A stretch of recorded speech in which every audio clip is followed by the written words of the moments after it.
Today I'm going to show you a Google Sheet that I created that tracks your weight, tracks your calories in and out, and I think by far it's the most accurate way to track your progress. So let's get into it. When you get this link, you're going to download a copy, go to File, save a copy, then you will have it. The start here, you have your list of just some steps that I created, the YouTube link for this that you're looking at, and MyFitnessPal is the food tracker that I use. So you can come down here to the first tab, TDEE calculator. So TDEE is total daily energy expenditure. So this means that it is like your piggy bank of calories that you have for the day that you have. Not only do you have your BMR, which is basic metabolic rate, which is like vital organs working, like that's the most minimum calories that you need per day, but you also have a sedentary value in there that I put. It's a 1.2 times your BMR. So essentially what that means is it's just like your light walking around, digestive movements, very, very low amount of calories. So this to me is like your basic needs for survival daily, right? So if we're going to put in our information, let's just do some 25 male, let's say 215, 5'11".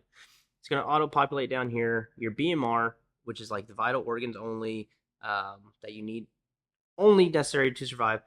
So your BMR is going to be 1982 calories for the day. Your TDEE with that 1.2 factor in there is about 2,400 calories for the day. So that means if you hit underneath 1,400 calories, you're going to be losing weight. Simple math. Thermodynamics, okay, calories in, calories out.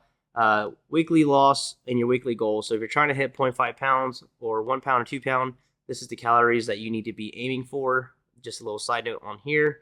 You don't want to go below 1,500 for male, 1,200 for female.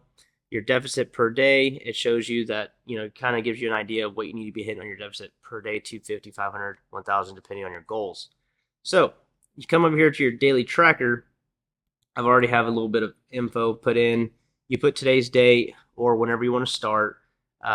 Your weight, the calories logged. Guys, it's really essential that you go to a food tracker.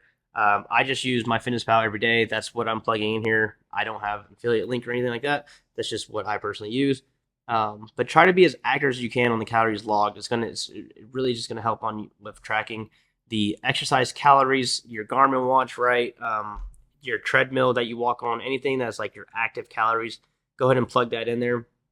So the total burned is essentially going to be your corrected, most accurate TDEE. So this is the whole point of this sheet, is because when you go to other TDE calculators, they're going to tell you, okay, how active are you? They're going to put a factor in there depending if you work out 5 to 6 days a week.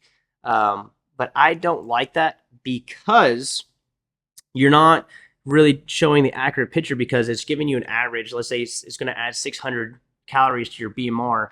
Well, some days you're not going to hit a 600 calorie workout. You're going to hit like 300 calorie workout. So if the numbers kind of skew, it just gives you it gives you a rounded number. This is more accurate. This tickles my brain a little bit more better. So what I do here is the total burned, right? Total burned. Go into your deficit. The deficit formula right here is the calories logged minus, or your total burn, minus your calories logged. So that gives you 863 calories that you burn today. That is your deficit. I mean, that is 1,000. That's roughly 1,000 calories, right? So if we go over here, 1,000 calories, you're on track for 2 pounds of fat loss for that week. That's pretty dang freaking good. So then if you come over here to your reports, right, and you're just going to do this daily, every day, these 3 numbers. Come to your reports. We're going to put today's date as 3/2/26. For the week ending of 3/2/26, we have 3/7/26. That's that Sunday. We have about a pound loss. So what that's pulling from is the 7th, right? Come over here. It's going to sum all these up for you. So about a pound, 0.90. So I like to see that because I can show you real quick when week ending all of the calories that you ate, the calories that you burned, and the pounds that you lost. So it kind of gives you just a real quick snapshot of how you're doing. And what I created right here is you have some views, some timeline views. So you have 7 days, you have 30 days, right? And you have 6 months view. Now, 6 months is only going to show if there is data for 6 months because I just didn't want these graphs to just show a bunch of blanks. So I like to see how I'm doing for the 7 day, and I like to see how I'm doing for 30 days. So this kind of just gives me like an overview of my overall progress.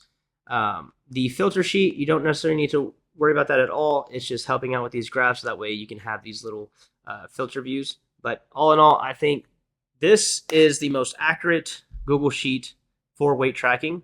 I have done a half Ironman, 2 marathons. I'm training for my full Ironman. I've lost 15 pounds using this system. So for me, it's tried and true. It works, and I hope it works for you as well. Thank you.